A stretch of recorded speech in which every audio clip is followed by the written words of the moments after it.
Hi hello வணக்கம். நான் உங்கள் ஆத்ம தோழி ஜெயம் அஸ்ட்ரோ டாரட் பேசுகிறேன். ஆத்ம தோழர்கள் அனைவரையும் இந்த பதிவிற்குள் வருக வருக என வரவேற்கிறேன். இன்றைக்கி நம்ம என்ன மாதிரி பதிவு பார்க்க போகிறோம் அப்படின்னா, சிவபெருமான் உங்களுக்கு கொடுக்கும் பிரபஞ்ச செய்தி என்ன, ஓகே, அதை பற்றி தான் நம்ம பார்க்க போகிறோம். ஓகே, உங்களுடைய உறவுகள் உங்களை எந்த அளவுக்கு காயப்படுத்தினாலும் நீங்கள் அவங்க மேலே ஒரு அன்போடு தான் இருக்கீங்க அப்படின்ற மாதிரி எனக்கு இன்ட்யூட்டிவ் ஆகுது. அப்படி என்றால் கமெண்ட் பண்ணவும். ஓகே, எவ்வளோதான் உங்களை உதாசீனப்படுத்தினாலும், எவ்வளோதான் உங்களை அசிங்கப்படுத்தினாலும், திருப்பி உறவு வேணும் அப்படின்றதுக்காக நீங்கள் அந்த அவமானங்களையும் அசிங்கத்தையும் டாலரேட் பண்ணிட்டு தான் இருக்கீங்க அப்படின்ற மாதிரி தோணுது எனக்கு. அது உண்மையா? ஓகே, உண்மைனா நீங்கள் உண்மைன்னு சொல்லிவிட்டு எனக்கு கமெண்ட் பண்ணுங்கள். ஓகே,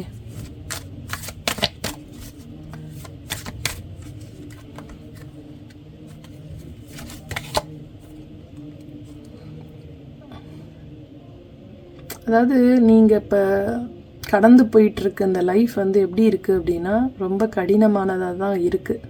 ஓகே, நிறைய பிரச்சனைகள் இருக்குது உங்களுக்கு. அந்த பிரச்சனைகளை எல்லாம் தாண்டி ஒவ்வொரு நாளையும் நீங்கள் கடத்திகிட்ருக்கீங்க. அப்படி தான் இருக்குது எனக்கு சொல்லுது இந்த கார்ட்ஸ். ஒவ்வொரு நாளும் ஒவ்வொரு யுகமாக கடத்திகிட்ருக்குறீங்க. ஓகே, நிறைய உங்களுக்கு ப்ராப்ளம்ஸ் இருக்குது லைஃப்பில் அப்படின்னு சொல்கிறாங்க. ஓகே,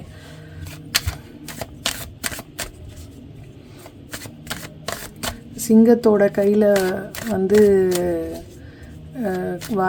சிங்கத்தோட வாயில் கையை கொடுத்துட்டா எவ்வளோ ஜாக்கிரதையாக எடுக்கணுமோ அதே அளவுக்கு ஒவ்வொரு நாளும் நீங்கள் ஜாக்கிரதையாக உங்களோட வாழ்க்கையை கொண்டு போயிட்டுருக்கீங்க.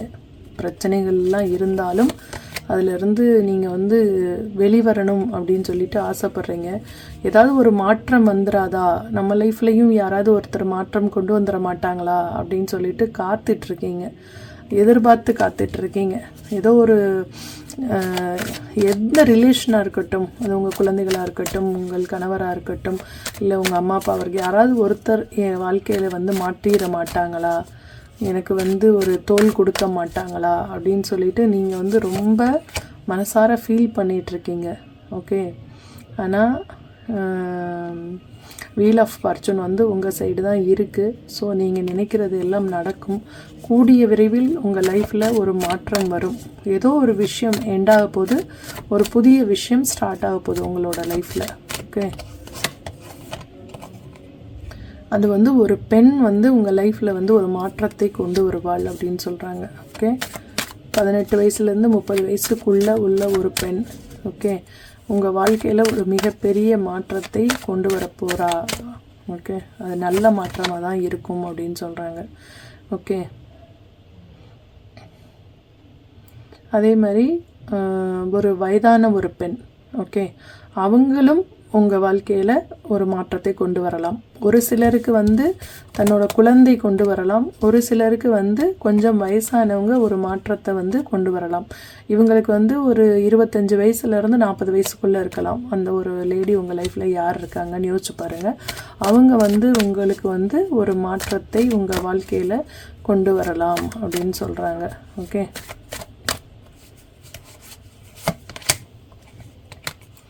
ஏதாவது ஒரு ப்ரொமோஷனுக்காக நீங்கள் வெயிட் பண்ணிகிட்டு இருந்தீங்க அப்படின்னா, அந்த ப்ரொமோஷன் உங்களுக்கு கூடிய சீக்கிரத்தில் கிடைக்க போகுது அப்படிங்கிறாங்க. ஓகே, ஒரு நல்ல போஸ்ட் உங்களுக்கு கிடைக்கும். அது ட்ரான்ஸ்ஃபரோடு கூட இருக்கலாம், இல்லை ட்ரான்ஸ்ஃபர் இல்லாமலும் இருக்கலாம். ஆனால் நீங்கள் எதிர்பார்த்த ஒரு பதவி உங்களை தேடி வரப்போகும் நேரம் இது அப்படின்னு சொல்கிறாங்க. ஓகே,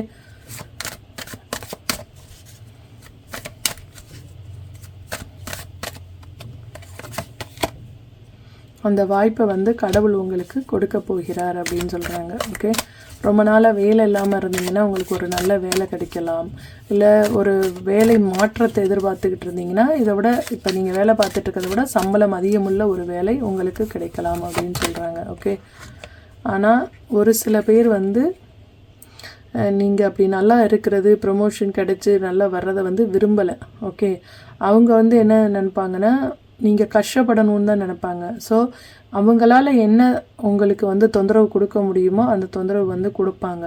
ஓகே, எல்லாருனாலையும் எல்லாரோடையும் சந்தோஷமாக இருக்க முடியாது. அதாவது நீங்கள் கஷ்டப்படுறத கூட அவங்க வந்து பார்த்து ரசிக்குவாங்க. ஆனால் நீங்கள் சந்தோஷமாக இருக்கதை இந்த காலத்தில் யாருமே வந்து டாலரேட்டே வந்து பண்ண முடிகிறதில்ல அவங்களால. இவங்க எப்படி இவ்வளோ சந்தோஷமாக இருக்கலாம் அப்படிங்கிற ஒரு மென்டாலிட்டிக்கு வந்து இப்போ எல்லாருமே போயிட்டாங்க. ஓகே, ஒரு சிலரை தவிர. ஸோ வந்து நம்ம தான் வந்து ஜாக்கிரதையாக இருக்கணும் அப்படின்னு சொல்கிறாங்க. இப்போ இந்த ரீசெண்டாக கூட இந்த யூடியூப்ல எல்லாம் வந்து ஒரு ஃபேமஸாக ஒரு நிறைய வந்து அந்த பதிவுகள் நான் பார்த்தேன். ஒரு பெண்மணி வந்து, ஒரு ஏழை பெண்மணி வந்து தன்னோட தங்கச்சியே வந்து தன்னோட லைஃப்பை பறிச்சுக்கிட்டது பார்த்தேன்.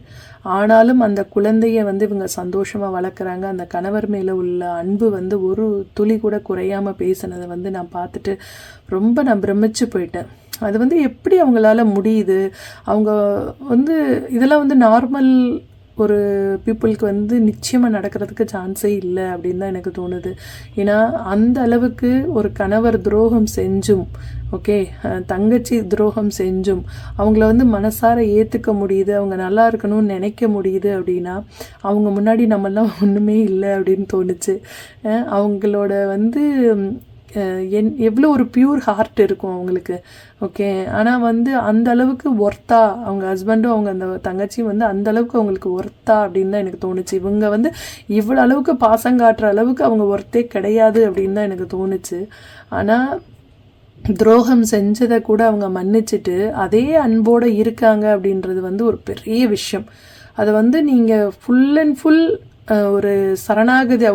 அவங்க தான் என் உலகமே, அவங்க என்ன தப்பு செஞ்சாலும் நான் அவங்க கூட தான் இருப்பேன், அவங்க வந்து எனக்கு அவங்கள வெறுக்கவே என்னால் முடியாது, அவங்க வந்து உங்களுக்கு துரோகமே செஞ்சுருந்தாலும் என்னால் வெறுக்க முடியாது அப்படின்ற ஒரு மென்டாலிட்டி வந்து அவங்ககிட்ட பார்த்தேன் நான். ஸோ அது வந்து எனக்கு அப்படியே பிரமிச்சு போயிட்டேன். இந்த மாதிரியும் ஒரு பெண் இருக்க முடியுமா லைஃப்பில் அப்படின்னு சொல்லிட்டு. இப்போ எனக்கு தெரிஞ்ச ஒரு பெண் இருந்தாங்க, நான் பார்த்துருக்கேன் அவங்கள. அவங்க வந்து ஒரு 30-40 வருஷம் முன்னாடி நடந்தது. ஆனால் அவங்க இப்போ இருக்காங்க. அவங்களுக்கு வந்து என்ன தோணுதுன்னா, இதே சுச்சுவேஷன் அவங்க லைஃப்லேயும் வந்தது. அப்போ வந்தப்போ என்ன ஆச்சுன்னா, அவங்க வந்து தன்னோட தங்கச்சி தன்னோட ஹஸ்பண்டோட இந்த மாதிரி ரிலேஷன் தெரிஞ்சது. அவங்க ஒய்ஃப் வந்து தங்கச்சி வந்து சிஸ்டர் ப்ரெக்னெண்ட்டாக இருக்காங்கன்னு இதே ஒரு சுச்சுவேஷன் வந்தப்போ அவங்க என்ன, ஆனால் இவங்களுக்கு வந்து இந்த இப்போ அட்வர்டைஸ்மெண்ட்டில் பார்த்த பொண்ணுக்கு வந்து குழந்தை இல்லை, ஆனால் இவங்களுக்கு வந்து 2 குழந்தைகள் இருந்தது. அந்த 2 குழந்தைகளையுமே கணவரிடமும் சிஸ்டர், அதாவது அவங்க தங்கச்சிக்கிட்டையும் விட்டுட்டு இவங்க வந்து அந்த வீட்டை விட்டே வெளியேறிட்டாங்க. ஓகே, அப்பயும் நான் பிரமித்தேன், எப்படி உங்களால் தன்னோட லைஃப்பை விட்டு கொடுத்துட்டு நீங்கள் வெளியில் வர முடிஞ்சது அப்படின்னு சொல்லிட்டு. அதே பிரமிச்சு இப்போ இந்த பொண்ணை பார்த்தோன்னே வந்து எனக்கு வந்தது. ஸோ இந்த மாதிரியும் ஒரு சிங்கப்பெண்கள் நம்ம கூட வாழ்ந்துட்டுருக்காங்க அப்படின்றத நினச்சி ஒரு பக்கம் சந்தோஷம், ஆனால் ஒரு பக்கம் ஏன் இவ்வளோ வெகுளியாக இருக்காங்க அப்படின்னு சொல்லிட்டு எனக்கு வந்து தோணுது. இப்போல்லாம் வந்து யாரையுமே நம்பி நம்ம வந்து ஒரு பொறுப்பை ஒப்படைக்க முடியல, யாரையுமே நம்பி நம்ம வீட்டுக்குள்ளே விட முடியல அப்படின்றது வந்து உணர்ந்தேன். ஓகே, நீங்களும் வந்து ரொம்ப ஜாக்கிரதையாக இருங்க. யாரையுமே உங்கள் வீட்டுக்குள்ளே என்ட்ரு பண்ணுறதுக்கு முன்னாடி ஒரு தடவை இல்லை 1000 தடவை யோசிங்க. ஏன்னா நம்ம லைஃப்பை வந்து நம்ம கைவிட்டு போயிடுச்சுன்னா திருப்பி நமக்கு வந்து கிடைக்காது அப்படின்னு. ஏன்னா இப்போ அந்த லேடி போயிட்டாங்கன்னு நான் சொன்னேன் இல்லையா, இப்போ அவங்களுக்கு 60 வயசு இருக்குன்னு வச்சுக்கோங்களேன்.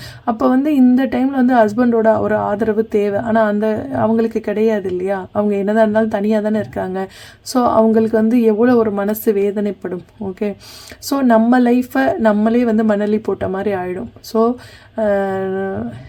சில உறவுகளை வந்து தள்ளி வச்சு பார்க்குறது தான் அழகு. உங்களுக்கு வந்து அவங்கள பிடிக்கும், அவங்கள வந்து நீங்கள் ரொம்ப ட்ரஸ்ட் பண்ணுறீங்கன்னாலுமே ஒரு அளவுக்கு ட்ரஸ்ட் பண்ணுங்கள். ஓகே, உங்கள் வீட்டுக்குள்ளே என்ட்ரு பண்ணுறதுக்கு முன்னாடி 1000 தடவை யோசிங்க. அது உங்களோட பிரியமான தோழியாக இருக்கலாம், இல்லை உங்கள் தங்கச்சியாக இருக்கலாம், இல்லை வேறு யார் எந்த உறவாக இருந்தாலும் சரி, உங்கள் வீட்டுக்குள்ளே என்ட்ரு பண்ணுறதுக்கு முன்னாடி 1000 தடவை யோசித்து செய்யுங்க அப்படின்னு தான் என்னோட ஒரு கருத்து. தப்பாக இருந்தால் மன்னிச்சிருங்க. ஓகே,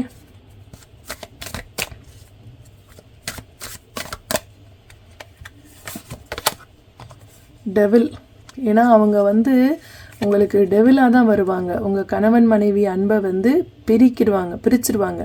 அப்போ பிரிக்கும்போது என்ன ஆகும், நீங்கள் தான் வந்து நடுத்தூரில் அப்புறம் நிற்கணும். ஓகே, ஸோ நீங்கள் வந்து எப்படிப்பட்ட உறவாக இருந்தாலும் ஒரு அடி தள்ளியே வச்சுருங்க. யாரையும் நம்பி உங்கள் வீட்டுக்குள்ளே என்ட்ரு பண்ணுறாதீங்க. ஏன்னா உங்களோட திருமண வாழ்க்கை அதன் மூலம் பாதிக்கும் அப்படின்னு நான் சொல்கிறாங்க. ஓகே, இன்னொரு விஷயம் வந்து உங்கள்கிட்ட சொல்லணும்னு நினச்சேங்க. ஒரு சில பேர் வந்து வாட்ஸ்அப்பில் வந்து நீங்கள் எனக்கு மெசேஜ் பண்ணுறீங்க, ஃப்ரீயாக பார்க்க சொல்கிறீங்க, என்கிட்ட பணமே இல்லை அப்படின்னு சொல்கிறீங்க. ஆனால் வந்து எனக்கு பணம் வந்து ஒரு மேட்ரு கிடையாது, ஆனாலும் ஒரு கர்மாங்கிற ஒரு மேட்ரு இருக்குது. நான் வந்து உங்களுக்கு ஃப்ரீயாக பார்த்து சொன்னேன் அப்படின்னா உங்களோட கர்மா எனக்கு வந்து ஆக்டிவேட் ஆக ஆரம்பிச்சிடும். ஸோ என்ன நீங்கள் பிரச்சனை, இப்போ ஹஸ்பண்ட் ஒய்ஃப் பிரச்சனையில் நீங்கள் வர்றீங்க அப்படின்னா எனக்கும் என் ஹஸ்பண்டுக்கும் அந்த பிரச்சனை வர ஆரம்பிச்சிடும். ஏன்னா ஒருத்தரோட கர்மாவை வந்து நம்ம வந்து ஈஸியாக வந்து ரிமூவ் பண்ணிட முடியாது. இப்போ பணம் வாங்கிட்டு நம்ம செய்யும்போது ஒரு பிஸ்னஸ் அப்படின்ற மாதிரி போயிடும். இப்போ நான் வந்து 3 கொஷினுக்கு சேர்த்தே நான் 500 தான் வாங்குகிறேன். ஓகே, ஸோ வந்து இப்போ ஒரு கொஷினுக்கு 500 வாங்குறாங்க எல்லாரும், நான் வந்து 3 கொஷினுக்கு 500 தான் வாங்குகிறேன். இது வந்து அஃபோர்டபுள் ப்ரைஸ் தான் எல்லாருக்குமே. ஓகே, ஸோ உங்களுக்கு வந்து ஏதாவது கொஷின் இருந்ததுன்னா நீங்கள் மணி பே பண்ணி தாங்க பார்க்கணும். ஓகே, ஏன்னா எனக்கு வந்து கர்மா பாதிக்கும். Okay okay sorry.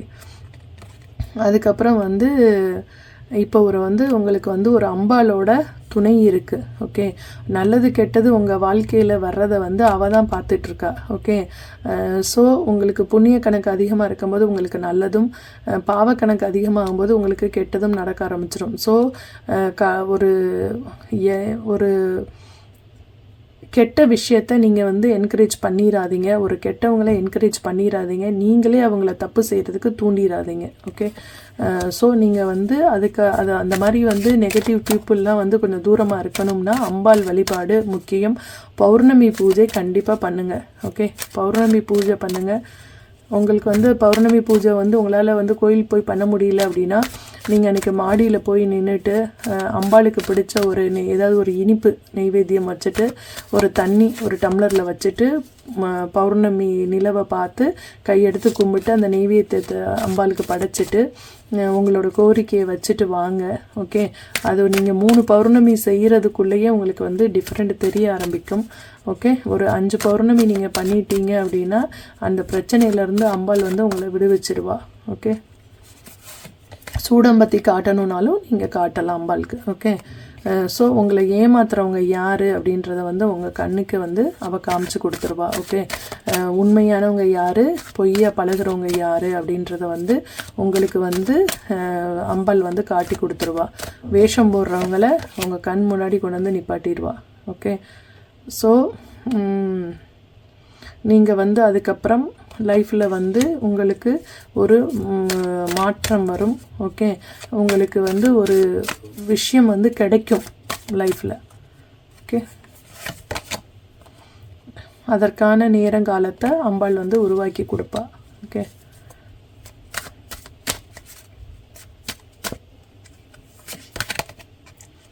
சிவன் அருளும் உங்களுக்கு பரிபூரணமாக இருக்குது. ஓகே, இங்கே பாருங்கள், சிவனும் வந்துட்டாங்க, அம்பாலும் வந்துட்டாங்க. ஸோ நீங்கள் வந்து ஒரு சிவபக்தி உடைய ஃபேமிலியிலேருந்து வந்திருப்பீங்க. உங்கள் அம்மா அப்பா வந்து ரொம்ப சிவனுக்கு வந்து நிறைய பூஜை பண்ணியிருப்பாங்க. அம்பாளுக்கும் பிரதோஷ பூஜை கண்டிப்பாக உங்கள் வீட்டிலேருந்து யாராவது போய் நீங்கள் கண்டிப்பாக அட்டன் பண்ணுவீங்க. ஓகே, அப்படின்னு சொல்கிறாங்க. ஓகே,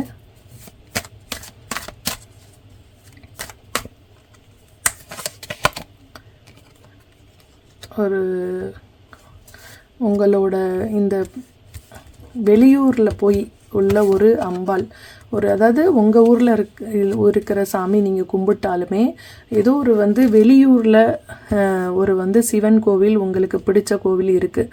ஓகே, அதுக்கு போகணுன்னு ரொம்ப நாளாக நினச்சிக்கிட்டு இருக்கீங்க, ஆனால் உங்களால் போக முடியல. அது வந்து ஒரு சிவன் அம்பாள் கோவில்.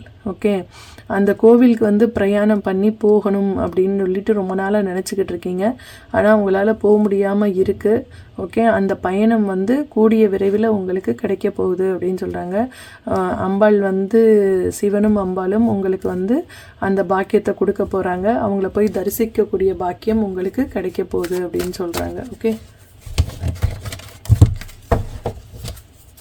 நீங்கள் எந்த சிவன் கோவிலுக்கு போகணும்னு நினச்சிருக்கீங்களோ எனக்கு அதை வந்து கமெண்ட் பண்ணுங்கள். ஓகே, கூடிய விரைவில் அந்த கோவிலுக்கு போகிறதுக்கான வாய்ப்புகள் உங்களை தேடி வரும். ஓகே, ஆக்சுவலாக நமக்கு வந்து அவங்க கூப்பிட்டுட்டாங்கன்னு வச்சுக்கோங்களேன், அது வந்து நமக்கு கரெக்டாக வந்து ஜிங்க் ஆகும். யாராவது அந்த கோயிலை நினச்சிட்ருப்பீங்க, யாராவது வந்து கூப்பிடுவாங்க, வாங்க அந்த கோவிலுக்கு போகலாமா அப்படின்னு சொல்லுவாங்க. இல்லைன்னா வந்து என்ன சொல்லுவாங்கன்னா, ஒரு அந்த கோவிலுக்கு வந்து ஒரு டூர் கூட்டிகிட்டு போகிறாங்க, வா நம்ம போகலாம் அப்படின்னு சொல்லிட்டு கூட சில பேர் வந்து உங்களை கூப்பிடுவாங்க. அது ஏதோ இல்லை, ஒரு அந்த ஊரில் வந்து ஒரு மேரேஜ் வரும், ஸோ அந்த மேரேஜ் அட்டன் பண்ணிவிட்டு அப்படியே அந்த கோவில் தர்ஷன் பண்ணிட்டு வருவோம் அப்படின்னு சொல்லிட்டு நீங்கள் நினச்சி போகலாம். ஓகே, அந்த மாதிரி ஏதாவது ஒரு வாய்ப்புகளை வந்து உருவாக்கி கொடுப்பாங்க. எனக்கு அப்படி தான் வந்து ஒரு வாய்ப்பு வந்தது. எங்கே அப்படின்னா, ஒரு நாள் வந்து கனவு, காலையில் வந்து ஏர்லி மார்னிங் 4 o'clock வந்து ஒரு கனவில் வந்து எனக்கு சிவன் வந்து அப்பா வந்து வந்தாங்க. ஓகே, அவங்க வந்து என்ன காட்டினாங்க அப்படின்னா, ஒரு அடர்ந்த காடு, அந்த காட்டில் வந்து ஒரு பெரிய ஹனுமார் எப்படின்னா ஒரு ஒரு ரொம்ப ஹைட்டுன்னு வச்சுக்கோங்களேன். இந்த ஹரித்வார்லாம் வந்து சிவன் எப்படி பெருசாக நிற்பார்ல, ஹரித்வார் என்ட்ரு பண்ணும்போதே நிற்பார் வந்து ஒரு ரொம்ப, அது எத்தனை அடின்னு எனக்கு சொல்ல தெரியல, ஆனால் அந்த அளவுக்கு இந்த மாதிரி ஒரு ஸ்டாண்டிங் பொசிஷன் வச்சுக்கோங்களேன், இந்த அளவுக்கு ஒரு ஸ்டாண்டிங் பொசிஷன் உள்ள ஹனுமார் ஆக்சுவலாக. ஓகே, அவர் வந்து எனக்கு அந்த இடத்துல நிற்கிறாரு. அந்த காட்டுக்குள்ளே வந்து நடுவில் வந்து ஒரு ஓடை, ஓகே, தண்ணி ஓடுது. அதில் வந்து ஒரு பாலம், இந்த இப்படி ஒரு கயிறு மாதிரி ஒரு பாலம் வச்சுருப்பாங்கல்ல, அந்த பாலம் இருக்குது. பாலம் வந்து அந்த சைடு கொஞ்சம் தள்ளி, இங்கே பாலம் இருக்குது, இங்கே வந்து கீழே ஆறு ஓடுது, இங்கே வந்து பெரிய இந்த ஹனுமார் இருக்கார், ஒரு சிவன் கோவில் அப்படின்னு சொல்லிட்டு காட்டுது. எனக்கு வந்து நீ எங்கே வா அப்படின்னு சொல்கிற மாதிரி இருந்தது. அப்புறம் டக்குன்னு எழுந்திரிச்சிட்டு, எனக்கு இது மாதிரி கோவிலை நான் பார்த்ததே இல்லையே, எங்கே கூப்பிட்றாங்க ஐயா, எனக்கு எப்படி நான் போகிறது எனக்கு தெரியல அப்படின்னு சொல்லிட்டு. ஆனால் அந்த கனவு முடிகிறப்ப வந்து எனக்கு வந்து அந்த ஒரு போர்டு இருக்கும்ல, ஒவ்வொரு ஊருக்கு முன்னாடி, அந்த ஊருக்கு முன்னாடி போர்டு வச்சுருப்பாங்க. இப்போ வந்து சென்னை அப்படின்னா சென்னை அப்படின்ட்டு உங்களை வரவேற்கிறது அப்படின்ற மாதிரி போட்டிருப்பாங்க. இல்லைன்னா சென்னை அப்படின்னு சொல்லிட்டு அந்த ரயில்வே ஸ்டேஷனில் ஒரு போர்டு இருக்கும்ல, அந்த ஸ்டாப்போட நேம், அது மாதிரி வந்து எனக்கு டேராடூன் அப்படின்னு சொல்லிட்டு காட்டுச்சு. எனக்கு வந்து ஆச்சரியம். அப்போ என் ஹஸ்பண்ட்டை சொன்னேன், டேராடூன் பக்கத்தில் எங்கெங்க சிவன் கோவில் இருக்குது அப்படின்ட்டு. அவங்க சொன்னாங்க, எனக்கு தெரியலம்மா, நானும் அந்த சைடு வந்து போனதில்லை, சரி பார்க்கலாம், அவர் கூப்பிடுறாருன்னு சொல்லிட்டேன், என்னைக்கு வந்து அவர் அனுமதி கொடுக்குறாரோ அன்றைக்கி நம்ம கண்டிப்பாக போய் தரிசனம் பண்ணிட்டு வருவோம் அப்படின்னு சொல்லி ஹஸ்பண்ட் சொல்லிட்டாங்க. ஓகே, அதுக்கப்புறம் நாங்கள் வந்து ஒரு 2 days இருக்கும், அந்த விஷயத்தை பற்றி மறந்துட்டோம். 3rd day என் கணவரோட ஃப்ரெண்டு வந்து வராங்க. அவங்க என்ன சொல்கிறாங்கன்னா, நம்ம வந்து முசோரி போகலாம் அப்படின்னு. எதுக்கு அப்படின்னா, இல்லை சும்மா ஜாலியாக போயிட்டு வரலாம், என்னோடய சித்திலாம் வந்திருக்காங்க ஊர்லேருந்து, எங்கேயாவது வெளியில் வந்து குளிர் பிரதேசத்துக்கு போகணுன்னு சொல்கிறாங்க, வாங்க நம்ம வேணால் வந்து முசோரி போயிட்டு வரலாம் அப்படின்னு சொல்லி கூப்பிட்றாங்க. சரி ஓகே அப்படின்னு சொல்லிட்டு, அப்போ முசோரி வந்து கூகுளில் போட்டு பார்த்தா டேராடூனை தாண்டி தான் போகணும் அப்படின்னு இருக்குது. இப்போ எப்படி வந்து நமக்கு கொடைக்கானல் அந்த மாதிரி மலை பிரதேசம், கீழே வந்து ஒரு வத்தலகுண்டு, திண்டுக்கல் அந்த மாதிரிலாம் சொல்லுவாங்கல்ல, அந்த மாதிரி வந்து மேலே வந்து அந்த அது என்ன சொல்கிறது, இப்போ முசோரி, கீழே வந்து டேராடூன். ஓகே, அந்த மாதிரி ஒரு பிளேஸு. ஸோ அப்போ நான் அவங்ககிட்ட சொல்கிறேன், எனக்கு அங்கே வந்து ஏதோ ஒரு சிவன் கோவில் இருக்காம்ல, நீங்கள் எனக்கு கூப்பிட்டு. இல்லை, நான் வாரம் வந்து டேராடூன் போவேன் வேலை விஷயமா, ஆனால் அந்த மாதிரி ஒரு கோவிலே இல்லை, நீங்கள் சொல்கிற மாதிரி வந்து காடில் அந்த மாதிரி ஒரு கோவிலே இல்லை அப்படின்னு சொல்லிட்டாங்க. நான் சொன்னேன், இல்லை வந்து ஐயா காமிச்சாங்க, அந்த ஊர் பேரையும் காமிச்சாங்க, எனக்கு கண்டிப்பாக வந்து இருக்குது, நீங்கள் தான் வந்து பார்த்துருக்க மாட்டீங்க அப்படின்னு சொன்னேன். அப்போ அவங்க சொன்னாங்க, சரிங்க பாபி, நம்ம வந்து நெக்ஸ்ட்டு வந்து நம்ம போகலாம், போயிட்டு வரும்போது வேணால் ட்ரை பண்ணலாம் அப்படின்னு சொன்னாங்க. சரின்னு சொல்லிட்டு ஓகே பண்ணியாச்சு. ஓகே பண்ணிட்டு நாங்கள் ஒரு 10-12 பேர் போகிறோம். ஓகே, போயிட்டு முசோரி போயிட்டு அந்த சண்டேவே வந்து போகிறோம். முசோரி போயிட்டு நம்ம எல்லாம் ஒரு 2-3 நாள் அங்கே தங்கியிருந்தோம். தங்கிட்டு வரும்போது டேராடூன் வந்தாச்சு. நான் சொல்கிறேன், கண்டிப்பாக இங்கே ஒரு கோவில் இருக்குது, எனக்கு போகணும், இந்த மாதிரி அனுமார் இருப்பார் அப்படின்னு. சரி கேட்டு பார்க்கலாம் அப்படின்னு சொல்லிட்டு நாங்களும் விசாரிச்சுட்டு திருப்பி இதில் போட்டு பார்த்தப்ப அவங்க சொன்ன வழியில் கேட்டு தான் வந்தோம். ஏன்னா கூகுளில் வந்து எனக்கு அப்போ தெரில அந்த ஊர், ஏன்னா அந்த ஊர் பேர் தெரியல, ஊர் அந்த கரெக்டாக அந்த கோயிலோட பேர் தெரிஞ்சால் நம்ம கூகுளில் போட்டுடலாம். கோயிலோட பேர் தெரியாதனால கேட்டு தான் வர முடிஞ்சது. அப்போ கேட்டு வரும்போது கரெக்டாக வந்து அந்த கோவிலுக்கு வந்து ஒருத்தர் வழி காட்டிட்டாரு. நாங்கள் போனால் எல்லாருமே பிரமிச்சு போயிட்டாங்க. என்னென்னா நான் சொன்ன அத்தனை விஷயங்களும் இருந்தது. அந்த காடு மாதிரி இருந்தது, கீழே ஓடை இருந்தது, அந்த பாலம் இருந்தது. அதே ஹனுமார் அவ்வளோ பெரிய ஃபீட்டில் வந்து நிற்கிறாரு. ஸோ எல்லாருக்குமே ரொம்ப ஆச்சரியம். அதுக்கப்புறம் வந்து உள்ளே போயிட்டு தரிசனம் பண்ணும்போது அது வந்து அந்த கோவிலோட பேர் வந்து டப்கேஸ்வர். ஓகே, டப் அப்படின்னா அந்த ஒரு உங்களுக்கே தெரியும், ஒரு தண்ணி வந்து இப்போ சொட்டு அப்படி மேலேருந்து விழுகுது அப்படின்னா டப் டப் டப்புன்னு தானே விழுகும். அந்த மாதிரி வந்து டப்கேஸ்வர் அது கோவிலோட நேம். அப்போ வந்து அந்த குகைக்குள்ளே ஒரு சிவன், சின்ன சிவலிங்கம், அந்த குகையிலேருந்து தண்ணி வந்து நேச்சுரலாகவே சிவன் மேலே விழுந்துக்கிட்டே இருக்குது, டப் டப் டப் டப்னு. ஸோ அதனால தான் அதுக்கு பேர் டப்கேஸ்வர். ஓகே, ரொம்ப சூப்பர் கோவிலுங்க. அது வந்து இந்த அஸ்வத்தாமான்னு சொல்லுவாங்கள்ல அந்த ஹிஸ்ட்ரியிலலாம், அந்த மாதிரி வந்து அவர் வந்து ரொம்ப கஷ்டப்பட்டுட்டு இருந்தப்போ, குழந்தையாக இருந்தப்போ பால் கிடைக்காம ரொம்ப கஷ்டப்பட்டுட்டு இருந்திருக்காங்க. ஸோ அப்போ வந்து டெல்லியில் வந்து ஒரு முகலாய ஒரு அரசர் வந்து ஆண்டுட்டு இருந்திருக்காரு. ஸோ அவர்கிட்ட போய் கேட்டிருந்துருக்காங்க, ஒரு எங்களுக்கு வந்து பால் வந்து ரொம்ப கஷ்டமாக இருக்குது, ஸோ எங்களுக்கு ஏதாவது வந்து செய்ய முடியுமான்னு சொன்னப்போ ஒரு மாடு வாங்கி தரதுக்கும் எதுக்கும் கேட்டிருக்காங்க. அவங்க வந்து முடியாதுன்னு சொல்லிட்டாங்க. ஸோ அப்புறம் வந்து இங்கே சிவனை நோக்கி இந்த மலையில் வந்து உட்காந்து அவங்க வந்து பிரார்த்தனை பண்ணிக்கிட்டு இருக்கும்போது என்னாச்சுன்னா, ஆட்டோமேட்டிக்காகவே அந்த குகையிலேருந்து பால் வடிய ஆரம்பிச்சிருச்சான். பால் வந்து அப்படி சிவன் மேலே வந்து கொட்ட ஆரம்பிச்சிருச்சு. ஸோ வந்து பாலாபிஷேகம் ஆட்டோமேட்டிக்காக நடக்க ஆரம்பிச்சிருந்துருக்கு. ஸோ அப்போ வந்து அந்த பாலை பிடிச்சி எல்லாருமே வந்து பசியாறி இருக்காங்க அப்படின்னு சொல்லிட்டு இந்த கதை சொல்கிறாங்க. அங்கே உள்ள அம்மனுக்கு வந்து அப்போ நாங்கள் போயிருந்தப்போ முளைப்பாரிலாம் போட்டு வச்சுருந்தாங்க நவராத்திரி டைம்ஸுன்றதுனால. ஸோ அந்த இப்போ வந்து கலிகாலமாக இருக்கனால அந்த பால் வடிகிறது இல்லை, இப்போ வந்து தண்ணி தான் வந்து நீர் தான் வடியுது அப்படின்னு சொல்கிறாங்க. ஓகே, அது வந்து டப்கேஸ்வர் அந்த கோவிலோட நேம். ஸோ வந்து ஐயா வந்து எனக்கு கனவு மூலமாக என்னை வந்து அந்த இடத்த காமிச்சு, பேரை காமிச்சு என்னை வந்து கூப்பிட்டு எங்களுக்கு வந்து தரிசனம் பண்ணி கொடுத்தாங்க. அங்கே நல்லபடியாக நாங்கள் தரிசனம் பண்ணிட்டு வந்தோம். அப்போ வந்து வந்திருக்கவங்க எல்லாருமே எனக்கு வந்து நன்றி சொன்னாங்க. ஏன்னா 6000 வருஷம் பழைய கோவிலாக அது. ஸோ இந்த மாதிரி ஒரு பழமை வாய்ந்த கோவிலுக்கு உங்கள் மூலமாக நாங்கள் தரிசனம் பண்ணது எங்களுக்கு ரொம்ப சந்தோஷம் அப்படின்னு சொல்லிட்டு எல்லாருமே எனக்கு சந்தோஷப்பட்டாங்க.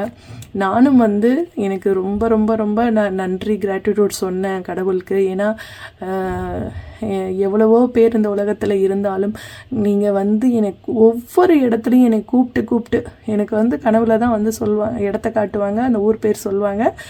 ஆனால் அது எப்படியோ அந்த ஒரு 5 days 9 daysக்குள்ளேயே நான் வந்து உடனே கிளம்பி அந்த கோவிலுக்கு வந்து போகிற மாதிரி ஒரு சிச்சுவேஷனையும் உருவாக்கி தருவாங்க.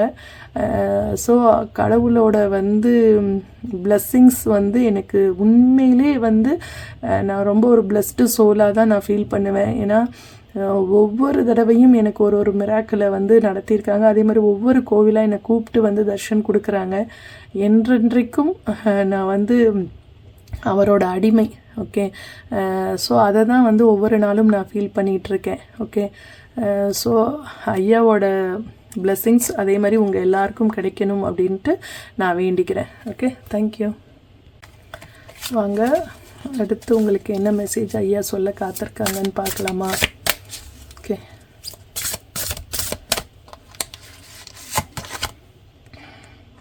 ஏதாவது ஒரு நீங்கள் அடிக்ஷனில் இருந்தீங்க அப்படின்னா நீங்கள் வந்து அதுலேருந்து வெளியில் வாங்க அப்படின்னு சொல்கிறாங்க. அதாவது தெரிஞ்சோ தெரியாமலோ நீங்கள் ஏதாவது தப்பு செஞ்சுருந்தா கூட அந்த தவறை வந்து திருப்பி மீண்டும் செய்யாமல் இருங்க அப்படின்னு சொல்கிறாங்க. ஓகே, ஏதாவது ஒரு தப்பு உங்களை அறியாமலே நீங்கள் செஞ்சுருக்கலாம்.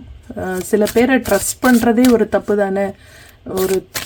அவங்க வந்து நல்லவங்களாக இருக்க மாட்டாங்க, ஆனால் அவங்கள நீங்கள் நம்புனீங்க அப்படின்னீங்கன்னா அதோட பலனும் உங்களுக்கு எதிராக தானே இருக்கும். ஸோ நீங்கள் வந்து டிவைன் கைடன்ஸோட கனெக்ட் ஆகுங்க.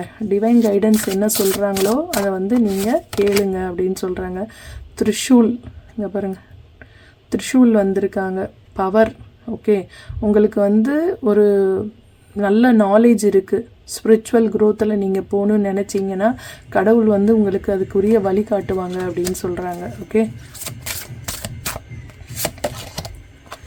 நந்தி, நான் தான் சொன்னேன்ல பிரதோஷம் யாரோ உங்கள் வீட்டில் பூஜை பண்ணியிருக்காங்கன்னு நான் சொன்னேன். அதே மாதிரி நந்தி பகவான் வந்துட்டாங்க. ஸோ கண்டிப்பாக வந்து நீங்கள் பிரதோஷ காலத்தில் வந்து பூஜை பண்ண ஒரு ஃபேமிலியில் தான் இருக்கீங்க. இல்லை உங்கள் அம்மா அப்பா தாத்தா பாட்டி யாராவது வந்து சிவன் நந்திக்கு வந்து பிரதோஷ பூஜை பண்ணியிருக்காங்க. அதோட பலனாக தான் இன்றைக்கி வந்து நீங்கள் வந்து ஒரு சிவன் அருள் பெற்ற குழந்தையாக இருக்கீங்க. ஓகே, நீங்களும் முடிஞ்ச அளவுக்கு நீங்கள் பிரதோஷ பூஜை அட்டன் பண்ணுங்கள். ஒரு பால் அபிஷேகத்துக்கு நீங்கள் பால் வாங்கி கொடுங்க பிரதோஷத்துக்கு. அது வந்து பல ஜென்ம பாவங்களை வந்து போக்கும் அப்படின்னு சொல்கிறாங்க. ஓகே, ஒரு சிவன் கோவிலுக்கு, சிவனும் அம்பாலும் உள்ள ஒரு கோவிலுக்கு போகிறதுக்கு உங்களுக்கு வந்து ஐயா வந்து அனுமதி கொடுத்துட்டாங்கன்னு சொன்னேன். அதே தான் இங்கேயும் வந்திருக்கு. ஏதோ ஒரு பிளேஸ், கடவுள் இருக்கிற சிவன் அம்பாள் உள்ள ஒரு பிளேஸ்க்கு, ஒரு கோவிலுக்கு நீங்கள் கூடிய விரைவில் பயணம் செய்ய போகிறீங்க. அம்பாலோட பிளெஸ்ஸிங்ஸும் வந்து உங்களுக்கு கிடைக்க போகுது அப்படின்னு சொன்னாங்க. ஹனுமாரை பற்றி பேசணும். ஹனுமாரும் வந்துட்டாங்க. ஓகே, ஹனுமார் வந்து சிவனோட மறு உருவம் தான். ஓகே, உங்களுக்கு வந்து ஹனுமார் ரொம்ப பிடிக்கும் அப்படின்னு சொன்னீங்கன்னா அதுவும் வந்து நீங்கள் எனக்கு கமெண்ட்டில் சொல்லலாம். ஓகே, ஸோ நீங்கள் கண்டிப்பாக வந்து ஒரு ஜேர்னி இருக்குங்க, மறக்க முடியாத ஒரு ஜேர்னி உங்கள் லைஃப்பில் வந்து நடக்க போகுது. போகிறீங்க ஏதோ ஒரு பிளேஸ்க்கு, ஏதோ ஒரு சக்தி வாய்ந்த ஒரு ஸ்தலத்துக்கு நீங்கள் போகிறீங்க அப்படின்னு சொல்கிறாங்க. ஓகே, ஸோ தியாகம் செஞ்சார் இல்லையா, நம்ம வந்து இந்த பார்க்கடல் கரையும் போது அமிர்தம் வந்து எல்லாரும் எடுத்து குடித்தப்ப விஷத்தை யார் குடிக்கணும் அப்படின்றது வந்து தெரியாமல் இருந்தப்ப ஐயா தான் வந்து விஷத்தை வந்து தன்னைக்கிட்ட வந்து எடுத்துக்கிட்டாங்க. ஸோ அந்த நீலகண்டனை வந்து நீங்கள் சந்திக்க போகிறீங்க அப்படின்னு சொல்கிறாங்க. ஓகே, ஸோ நீங்கள் வந்து ஏதோ ஒரு சாக்ரிஃபைஸ் ஃபேமிலிக்காக பண்ணினீங்க. அந்த விஷயம் வந்து கடவுளுக்கு வந்து ரொம்ப பிடிச்சிருக்கு. நீங்கள் அந்த தியாக மனப்பான்மையோட ஒரு தியாகம் செஞ்சுருக்கீங்க. அந்த தியாகத்தின் மூலம் அந்த தியாகராஜர் வந்து உங்கள் மேலே வந்து அட்ராக்ட் ஆகிருக்காங்க அப்படின்னு சொல்கிறாங்க. ஓகே, நீங்கள் வந்து மற்றவங்களுக்கு உதவுறீங்க பாருங்களேன், அந்த குணமும் வந்து கடவுளுக்கு உங்களை வந்து ரொம்ப பிடிச்சிருக்கு அப்படின்னு சொல்கிறாங்க. ஓகே, ஐயாவுக்கு வந்து அந்த குணமும் உங்கள்கிட்ட உள்ளது ரொம்ப பிடிச்சிருக்கு. ஸோ இப்போ வந்து நீங்கள் சரியான வழியை தேர்ந்தெடுக்கக்கூடிய டைம். ஓகே, நீங்கள் செஞ்ச தப்பெல்லாம் நீங்கள் வந்து விட்டுட்டு இனிமேல் நல்ல வழியை தேர்ந்தெடுத்து அதன் மூலம் அதில் நீங்கள் ஸ்பிரிச்சுவல் க்ரோத்தில் போனீங்க அப்படின்னா உங்கள் லைஃப் வந்து நல்லா இருக்கும்னு சொல்கிறாங்க. ஓகே, ஏதோ ஒரு தப்பு செஞ்சுருக்கீங்க, அதை வந்து விட சொல்கிறாங்க. ஓகே, புதுசாக ஸ்டார்ட் பண்ணுங்கள். கணேஷா வந்திருக்காங்க. ஸோ பழசெல்லாம் நடந்ததெல்லாம் இருக்கட்டும், இனிமேல் ஒரு புது லைஃப்பை நீங்கள் வந்து லைஃப்பில் வந்து கொண்டு வாங்க. இப்போ நீங்கள் அடுத்தவங்க லைஃப்பில் கூட என்ட்ரு ஆகிருக்கலாம் ஒரு சில பேர். ஓகே, ஒரு சிலர், எல்லாரையும் நான் சொல்லலை. மற்றவங்க லைஃப்பில் நீங்கள் தெரிஞ்சோ தெரியாமலோ இன்டர்ஃபியர் பண்ணியிருக்கலாம். ஸோ அதெல்லாம் வந்து இனிமேல் செய்யக்கூடாது. உங்கள் லைஃபு உங்களோட இதை மட்டும் நீங்கள் பார்த்துட்ருக்கணும்னு சொல்கிறாங்க. ஓகே, அடுத்தவர்களோட வாழ்க்கையை வந்து நீங்கள் எப்பயுமே பறிக்கணும்னு நினைக்கவே கூடாது. அதே மாதிரி ஒரு கணவன் மனைவி இருக்காங்க அப்படின்னா அவங்கள வந்து ஏதோ ஒரு சில காரணங்களால் பிரிஞ்சு இருந்தால் கூட நீங்கள் அவங்கள சேர்த்து வைக்கணும்னு நினைக்கணுமே தவிர நீங்கள் வந்து அவங்க லைஃப்பில் என்ட்ரு ஆகி அவங்கள வந்து திருமணம் பண்ணிக்கணும் அப்படின்னு நீங்கள் நினைக்கிறீங்க பாருங்கள், அது வந்து ஒரு பெரிய மகா பாவம்.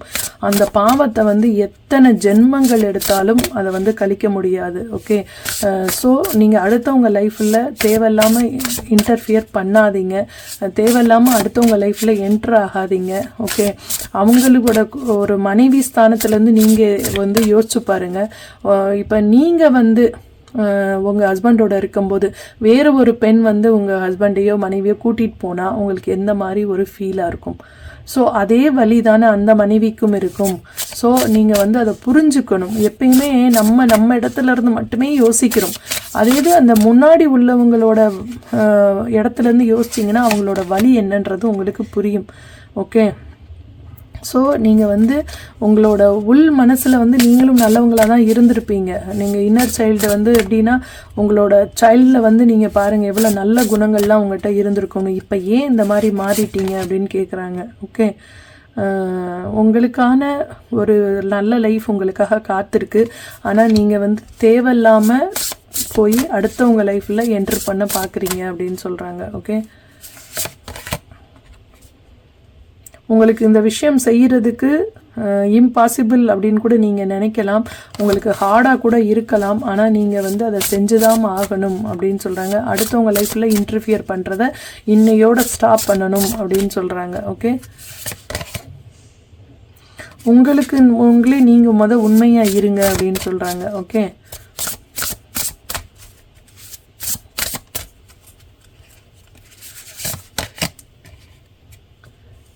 உங்களோட எமோஷனெல்லாம் வந்து கண்ட்ரோல் பண்ணுங்கள் அப்படின்னு சொல்கிறாங்க. ஓகே, இப்போ நம்ம வந்து மனசில் தோன்றதெல்லாம் நம்ம செய்ய முடியாது. ஓகே, நம்ம ஒரு சொசைட்டியில் இருக்கோம். ஸோ அதுக்கு தகுந்த மாதிரி தான் நம்மளோட ஒரு ஸ்டெப்பும் இருக்கணும் அப்படின்னு சொல்கிறாங்க. ஓகே, ஸோ நீங்கள் இரக்க குணம் உடையவங்க தானே, அந்த எண்ணம் எங்கே போச்சு? இப்போ எங்கே போச்சு உங்களோட இரக்கமெல்லாம்? ஓகே, மற்றவங்களோட வழி புரியணும் அப்படின்னா அவங்க இடத்துல உங்களை வச்சு பாருங்க அப்படின்றாங்க. ஓகே, ஃப்ரீடமாக இருங்க. ஏன் அந்த ஒரு கஷ்டப்படுற அந்த ஒரு ரிலேஷன்ஷிப்பில் நீங்கள் இருக்கணும்னு அவசியமே இல்லை. ஓகே, உங்களுக்கு அவமானம் தான் மிஞ்சும். நீங்கள் வந்து you deserve to be seen. நீங்கள் வந்து அதுக்கு வந்து உரிய ஆள் அப்படின்றது வந்து உங்களுக்கு தெரியும். ஸோ அந்த விஷயங்களில் மட்டுமே நீங்கள் இன்டர்ஃபியர் பண்ணுங்கள். மற்றபடி தேவையில்லாமல் அடுத்தவங்க லைஃப்பில் என்ட்ரு பண்ணுறதை விட்டுருங்க. இது வந்து எல்லாருக்கும் இல்லை, ஒருத்தருக்குமான மெசேஜ் தான் அப்படின்னு சொல்லலாம். Okay, you are enough.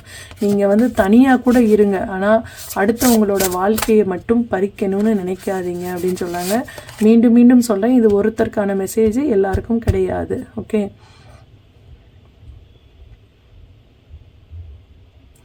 நீங்கள் வந்து உங்களுக்கான லவ் உங்களை தேடி வரும். ஓகே, அடுத்தவங்களோட வாழ்க்கை உங்களுக்கு தேவையில்லை, உங்களுக்கான ஒரு புதிய லவ் உங்களை தேடி வரும். ஓகே, வந்து நீங்கள் செலிப்ரேட் பண்ணுங்கள். ஓகே, நீங்கள் அப்போ செலிப்ரேட் பண்ணுங்கள் உங்கள் வாழ்க்கையை.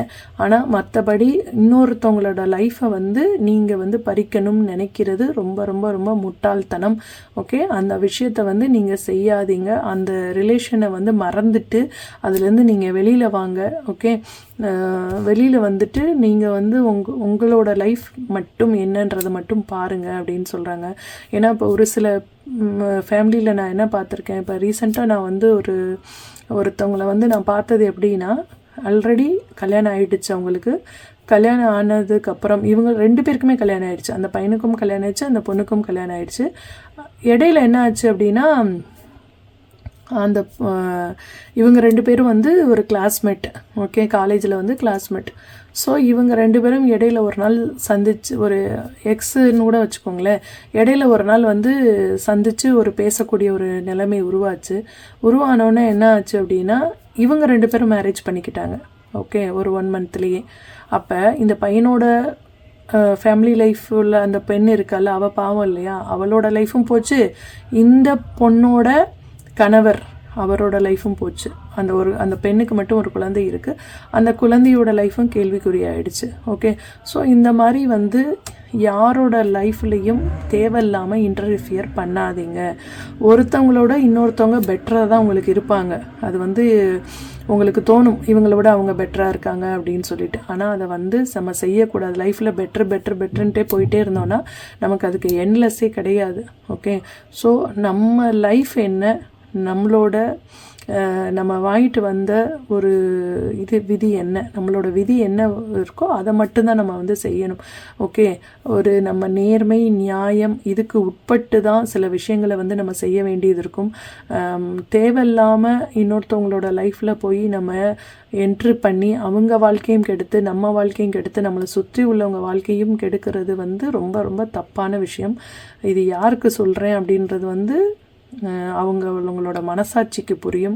ஓகே, கடவுள் வந்து எனக்கு இதை சொல்கிறாங்க, உங்ககிட்ட ஸ்பெஷல் மெசேஜாக சொல்கிறாங்க, மீண்டும் மீண்டும் பாவத்தை சேர்க்க வேண்டாம் அப்படின்னு சொல்கிறாங்க. ஓகே, நம்மளோட தமிழ் கல்ச்சர் வந்து என்ன சொல்கிறதுன்னா, ஒருத்தனுக்கு ஒருத்தி தான் அந்த தான் சொல்லுது. ஸோ அதை மட்டும் நீங்கள் ஃபாலோ பண்ணிகிட்டே இருங்க. ஓகே, உங்களோட மென்டல் லைஃப்பும் நல்லாயிருக்கும், பர்சனல் லைஃப்பும் நல்லாயிருக்கும். ஓகே, தேவையில்லாமல் விஷயங்களில் ஈடுபட வேண்டாம், அதை மட்டும்தான் சொல்கிறாங்க. ஓகே, இன்னும் ஒரே ஒரு கார்டு வந்து சிவன் லாஸ்ட் என்ன சொல்கிறாங்கன்னு பார்த்துடலாமா? So divine guidance. ஓகே, நீங்கள் வந்து உங்களுக்கு கடவுள் கொடுக்குற இந்த வழிகாட்டுதலில் வந்து நீங்கள் என்ன சொல்கிறாங்களோ அதை கேட்டு நீங்கள் டிவைன் கைடன்ஸை கேட்டு நீங்கள் லைஃப்பில் வந்து நல்லபடியாக வாழணும், ஓகே, சந்தோஷமாக வாழணும் அப்படின்னு சொல்கிறாங்க. அதுக்கு வந்து இந்த சிவனோட அருள் வந்து உங்களுக்கு எப்பயுமே பரிபூரணமாக இருக்கும் அப்படின்னு சொல்கிறாங்க. Okay, thank you so much. இந்த பதிவு உங்களுக்கு பிடிச்சிருந்ததுன்னா நீங்கள் வந்து உங்கள் ஃப்ரெண்ட்ஸ் அண்ட் ரிலேட்டிவ்ஸ்க்கு எல்லாருக்கும் வந்து ஃபார்வர்ட் பண்ணுங்கள், லைக் பண்ணுங்கள், கமெண்ட் பண்ணுங்கள். எனக்கு நிறைய பேர் வந்து சப்ஸ்கிரைப் பண்ணாமல் பார்க்குறீங்க. Please please please please subscribe. Okay, thank you so much.